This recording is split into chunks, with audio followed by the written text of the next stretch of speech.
Assalamu alaikum wa rahmatullahi wa barakatuh. Man has lost touch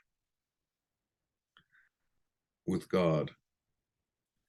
Man has been so overwhelmed by the world that he has created a fantasy that he calls reality.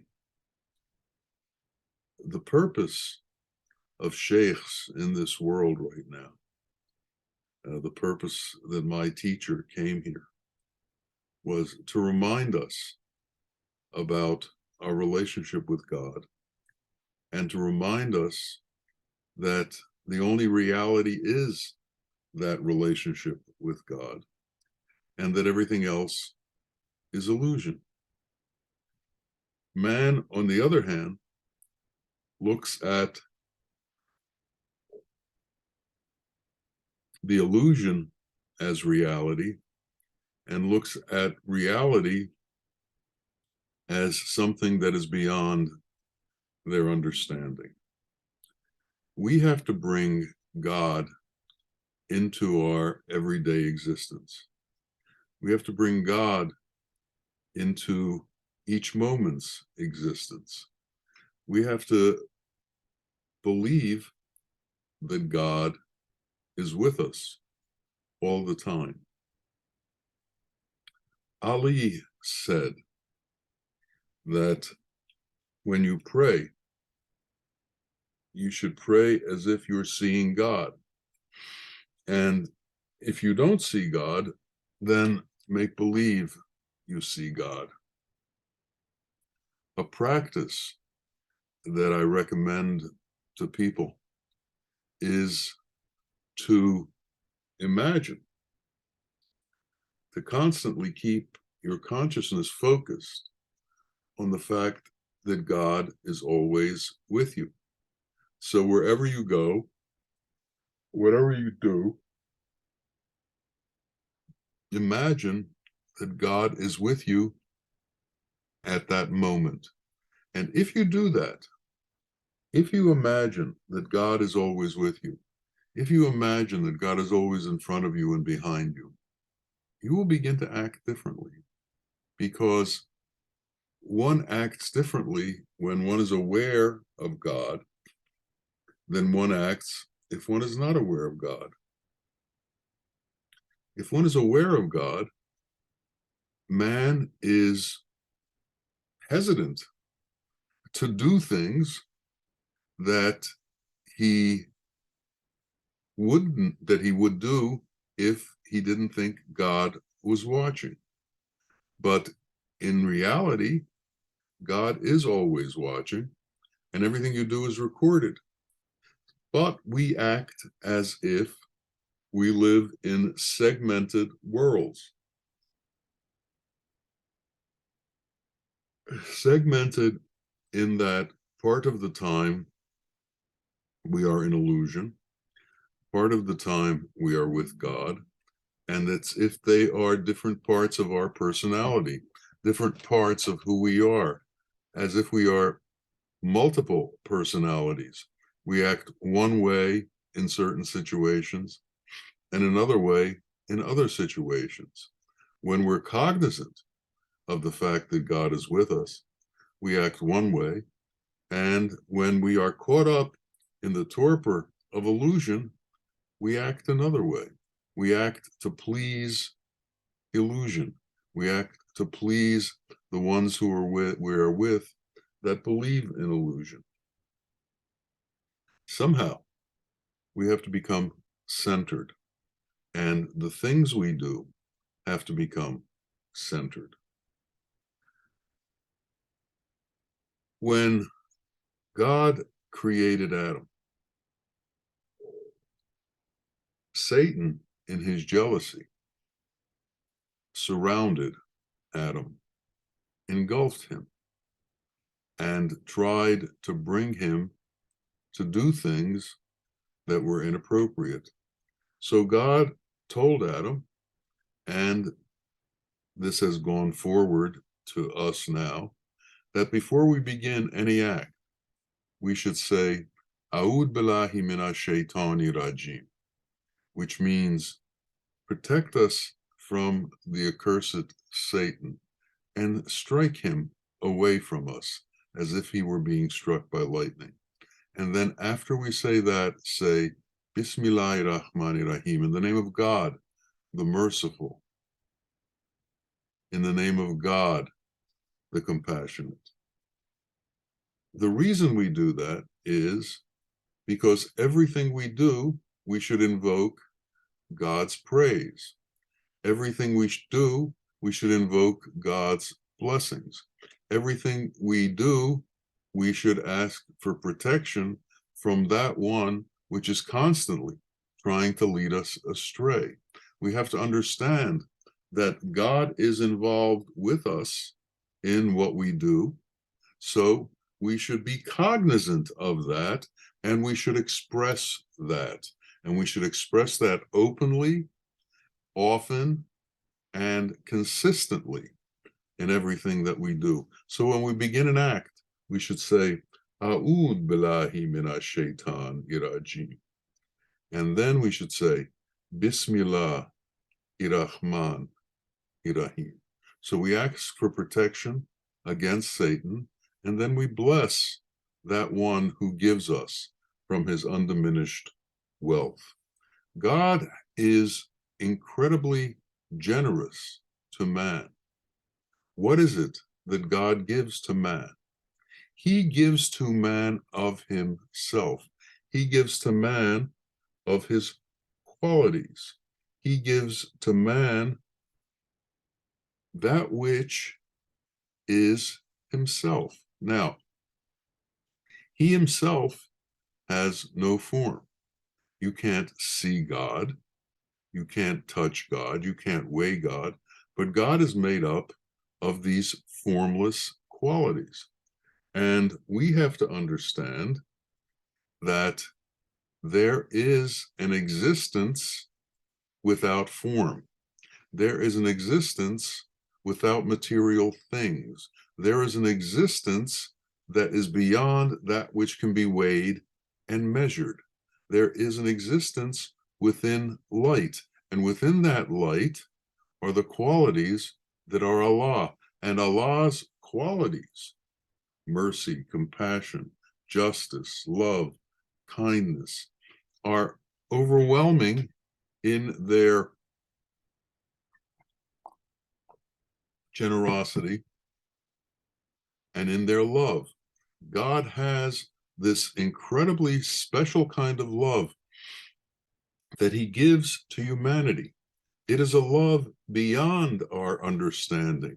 It is a divine love. It is an overwhelming love. It is an all-encompassing love.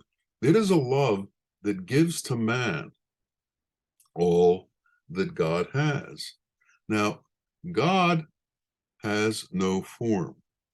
The only form that God has is when a realized man, one who has understood himself, understood his soul, and understood the connection between himself, his soul, and God, walks the earth, a realized man. Then God enters into that realized man, and through that realized man shows his qualities to the earth, shows his qualities to the creation on this earth. He places his qualities within that man, and through placing those qualities within him, that man walks with God's qualities and is able to show those qualities to the rest of humanity.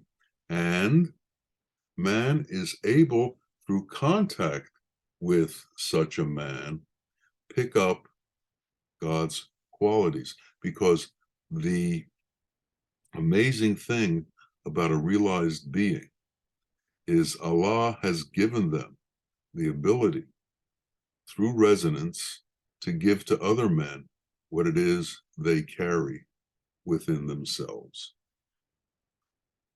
there's the story of this beautiful box. And when you open it up, the box is empty. And if you close the lid and you open it up again, there is a handsome man in it. And then you close the lid and you open it up again, and there's a beautiful woman in it. And then you close the box and open up the lid again, and there's a king in it. And then you close the box and open it up again, and there's an entire kingdom within it, with gardens and castles and rivers and streams. And you close the box and open up again, and there's enormous wealth in it, diamonds and rubies and all kinds of gems and gold. And then you close the box and you open it up again, and there's an old man with a stick who's penniless, and he's a beggar. This box represents your body. Your body goes through all these phases. Your body goes through being a handsome man. Your body falls in love with a woman or a man. Your body enters into states of riches. Your body daydreams about being a king. Your body anticipates and reacts to all of the illusions within the world and treats them as if they were real. The elements within your body fall in love with the elements within the earth, and they treat them as if they were reality. But then eventually, over time, old age comes. And when old age comes, everything disappears and everything dissipates. And the old man that's left needs a stick to walk, and his body is beginning to fall apart, and the end is near for him. And in this whole lifetime that he's gone through,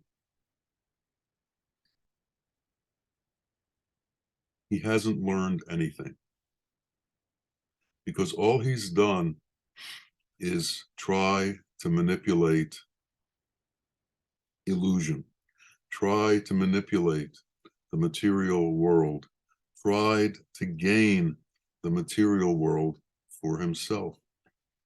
Such a man never had access to a wise man. For if he had had access to a wise man, the wise man would have explained to him that unless you take into yourself the qualities of Allah, you have not accomplished anything on this earth.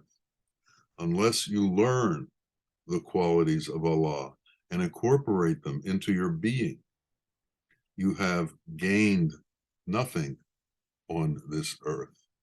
You are a beggar who has nothing. Material wealth is not what indicates the level of your true wealth. What indicates the level of your true wealth is what has been deposited in your heart. Have you deposited mercy in your heart? Have you deposited compassion in your heart? Have you deposited love in your heart? Have you taken on the qualities of God? Do you walk this earth as a representative of God, or do you walk this earth as a representative of Satan, who deals only with illusion? Do you believe that the wealth of material things is what gives you status in this world? Or do you understand that your capacity for love is what gives you status in this world? Somehow, this connection has to be made. Everything that you have in the world diminishes. Everything that you have in the world falls away and disappears. Everything that you have in the world dissipates. But God's attributes don't diminish. No matter how much of God's attributes you may take, those attributes are not in any way diminished. It is a cornucopia of wealth that has no limit. So God can constantly give. God gives without limit. And when we have mercy and compassion, we can give without limit because we are giving what God has. And God gives to us as we give to others. So as we give mercy to humanity, God gives mercy to us. As we give compassion to humanity, God gives compassion to us. As we give love to humanity, God gives love to us. As we elevate our fellow beings, God elevates us. As we give charity to others, Allah gives charity to us. He has an undiminishing amount of what are his qualities. He has an undiminishing amount of truth, of justice, of love, of compassion, of all of these things. And when man comes to know himself, he is in a state where he is in constant communion with Allah. He is in a state where his every thought is of Allah, and Allah has him in his constant interaction with his own qualities. We need to put ourselves in that place. And quite simply, we can gauge our involvement with Allah by gauging our involvement with the material as opposed to that which is not material. As we spend more and more time with the elemental forms within illusion, earth, air, fire, water, and ether, wealth, women, and land, as we spend more and more times with these things, we spend less and less time with Allah, less and less time with the qualities that aren't measurable in the way material things are measured. One of the things that we have to do, and we have to learn how to do, is to pray. Pray is an easy thing. It means open a line of communication with God. If you had a friend, wouldn't you talk to him? If you had a friend, and a close friend, a dear friend, wouldn't you make sure that you spent time with him? Like that, we have to spend time with God. We have to spend time trying to commune with God, praying to God. Now, some people pray once every 7 days. You know, the holy days now are Friday for Islam, Saturday for Judaism, and Sunday for Christianity. So the Muslims go to the mosque on Friday, the Jews go to the synagogue on Saturday, and the Christians go to the church on Sunday. So once a week is God's day, but not for a whole day, for about an hour to an hour and a half. And that's the period of time that man gives to God. Imagine the one who supplies you with everything gets an hour and a half of your time or an hour of your time once a week. And how many people don't even do the once a week?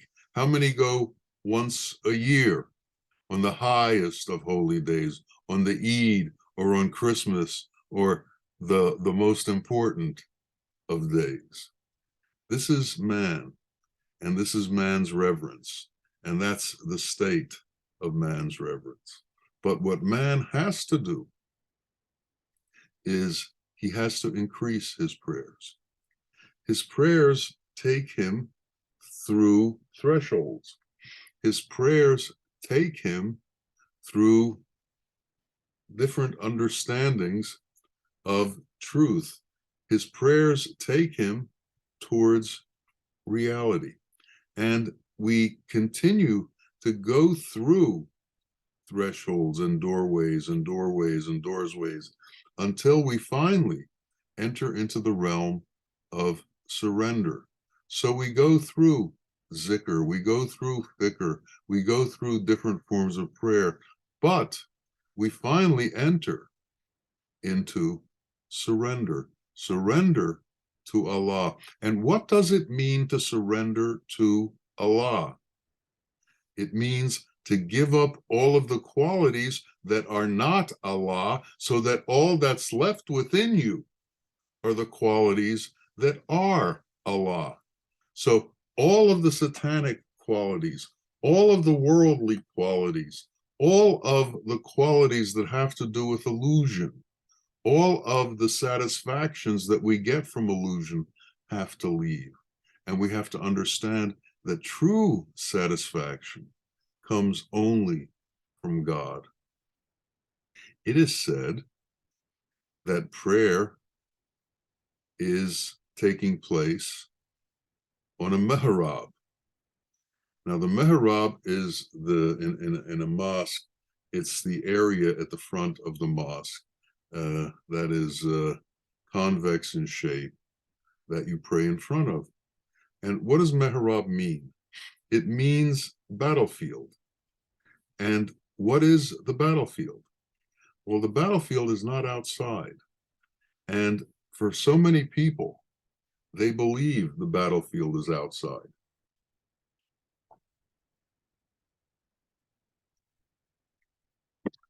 They believe that it is their duty to impress on others Allah's belief, as opposed to impressing on themselves Allah's belief. So what happens is, so many people use qualities that are other than appropriate in order to try and bring other people into appropriate behavior.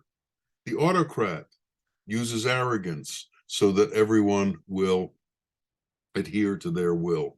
The narcissist uses arrogance so that everyone will adhere to their will. The bully uses arrogance so that everybody will adhere to their will. But how many gain their power from the qualities of God?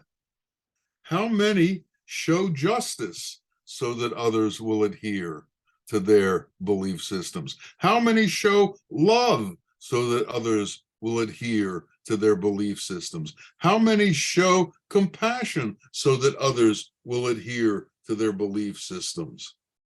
We can't force other people through aggressive qualities to learn what's right. You can only teach people about love through love. Aggression is not going to lead to love. Aggression is not going to lead to justice. Aggression is not going to lead to mercy and compassion and to equality among men. Aggression is going to lead to reaction to aggression. And what is reaction to aggression? More aggression. It takes a man of wisdom to be able to bring love and kindness and mercy and justice into man's hearts and to explain to them that true power is only available through mercy and compassion and love and justice. It's not available through aggression. Allah does not rule through aggression. Allah rules through his 99 beautiful names and 3,000 gracious qualities. Allah rules through mercy and compassion. Why then is he called Bismillahir Rahmanir Rahim, in the name of God, the merciful and compassionate? Mercy and compassion are his name. Mercy and compassion are what he is known as. And when we realize that he is known as mercy and compassion. And we realize that to come to know him, we must come to know mercy and compassion. And when we realize that we must become mercy and compassion, and the only way that we can truly act appropriately is to act with mercy and compassion, then we will begin to find truth and reality. We will be able to leave the world of illusion, which works on aggression, on jealousy, on hastiness, on hatred, on murder, on lies, on theft, which works on the qualities that are other than Allah. In much of the world, they raise sugar cane. And in order to get the sugar out of the sugar cane, you have to put the cane into a press, and the press squeezes the sugar cane and creates a liquid, which you then make sweet things out of. So in order to bring the sweetness out of the cane has to be squeezed. It's like that with us. In order to bring the true sweetness out of ourselves, we have to squeeze ourselves. We have to squeeze the aggression out of ourselves. We have to squeeze the lies out of ourselves. We have to squeeze the hastiness out of ourselves. We have to squeeze the love of illusion out of ourselves. We have to squeeze all of the qualities out of ourselves that are not the qualities of Allah. And then the honey will begin to flow. Then the sweetness will begin to flow. Then that sugary sweetness will come out of us. And when Allah encounters the fragrance of that sugary sweetness, he will enter within us. So prayer has to get to the point where we squeeze ourselves, where we enter into the mehraba, the maharab, the battlefield, and we enter into that battlefield to do away with the qualities that are other than godly, to do away with the qualities that are other than divine, to do away with all of that, which keeps us attached to the world of illusion.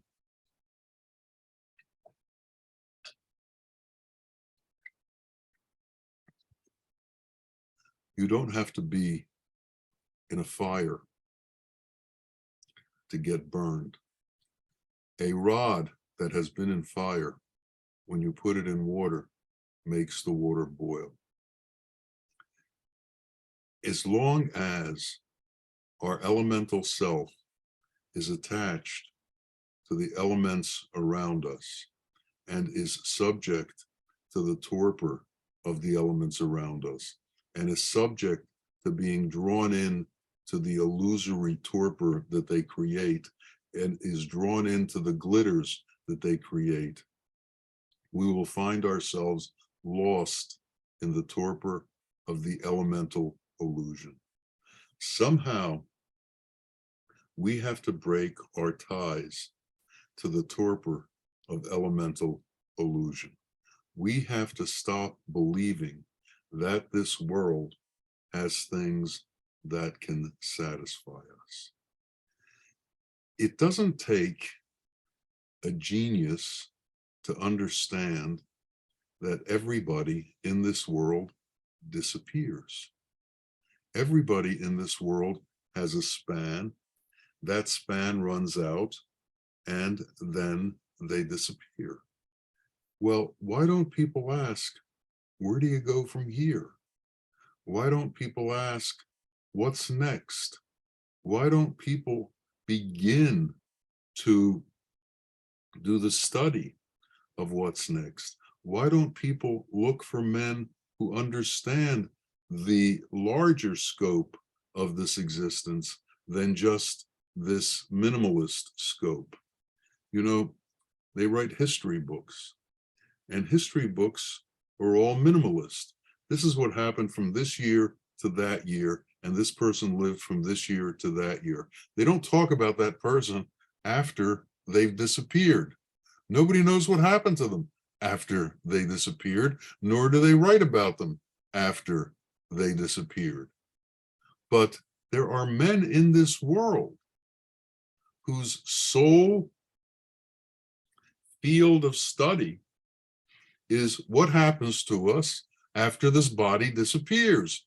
What happens to us when what we call death occurs? What's next? There are experts on this kind of knowledge in the world. And unless we take the time to search for the experts on this kind of knowledge, then we're going to be limited to teachers who only know about the knowledge of the material sources. They only know about the knowledge of earth, air, fire, water, and ether, what they can do and what you can do with them. And there's enough that goes on with the material portions of the world that man can spend a lifetime studying them, being entranced by them, being fascinated by them, and thinking that they are getting tremendous joy from them. Well, for everyone, there comes a moment, there comes a time when they understand that there is no there. Something's missing. There's a hole in their lives. They don't know where that hole is. They don't know how that hole came about, but they do know that they're missing something. Hopefully, when this realization comes, it's not too late. Hopefully, when this realization comes, they found someone who can help them understand what that missing part is, who can help them understand what it is they have to do to fill that hole within themselves. And what is that hole? That hole is the inability to find peace. That hole is the inability to find contentment. That hole is the inability to find serenity. Why? Because the world doesn't offer contentment or peace or serenity. And when the heart is not filled with God's qualities, there's a hole in your chest, because all you have within you is the material world. It's only when you fill your heart with God's qualities that true wealth has come upon you. It's only when you fill yourself with God's qualities that contentment and serenity and peace can come into your life. And at that moment, you do begin to understand that it's not the world that gives you fulfillment. It's not the material things that give you fulfillment, but it is these non-elemental qualities that you can't see and you can't weigh that are the truth of existence and the truth of our lives. And we must, each of us, understand that it is only through acquiring those qualities that light is shown to us, that heaven is shown to us, that hell is taken away from us, and that the glory of Allah's effulgent grace can enter into us. So when we pray, we must understand the nature of prayer. And the nature of prayer is not to ask for things of this world, but to ask that the qualities that are satanic, that are within us, be taken away. A'ud billahi minash shaitani rajim. Bismillahir rahmanir rahim. Take from us that which Satan engulfs us with. One of the miracles of the Sheikh is that Satan can surround him, but he can't touch him. So even though he may be all around him, his power keeps Satan away from him. And with that same power, he can help us keep Satan away from us. So we have to constantly be aware that there are elements within this world that want us to be degraded, that want us to surrender to illusion, that want us to surrender to torpor and to lust. But with Allah's help and with our intention, we can keep this from happening, and we can come to know the truth within creation. And the truth within creation is Allah. And what is Allah? Allah is his qualities and his gracious nature. And so what is prayer? Prayer is becoming at one with his qualities and his gracious nature. So understanding all of these things, we must move step by step by step away from everything that we've learned towards that new frontier that is the qualities of God that are available to us and that are our true wealth. And incorporating them into us takes us into the next phase of our existence, protects us after we leave this body, brings us into the eternal light. So we have to ask constantly, Allah, save us from Satan and bring us to your qualities. Allah, squeeze from us everything that is not you and bring us towards you. Let us be able to see that which can't be seen by the eyes. Let us be able to hear that which cannot be heard by the ears. Let us be able to smell that fragrance of truth so that we can know who you are, what you are, how you are, and how you are incorporated with us and how we are connected to you. And let that connection become stronger and stronger and stronger. And let mercy and compassion be our touchstone. Let mercy and compassion be that which we rely on. Let it be your qualities that become our wealth. Let it be your qualities that we follow through eternity. Let it be so for each and every one of us. Ameen, ameen. Ya Rabbil Alameen. Assalamu alaikum wa rahmatullah wa barakatuh. Alhamdulillah.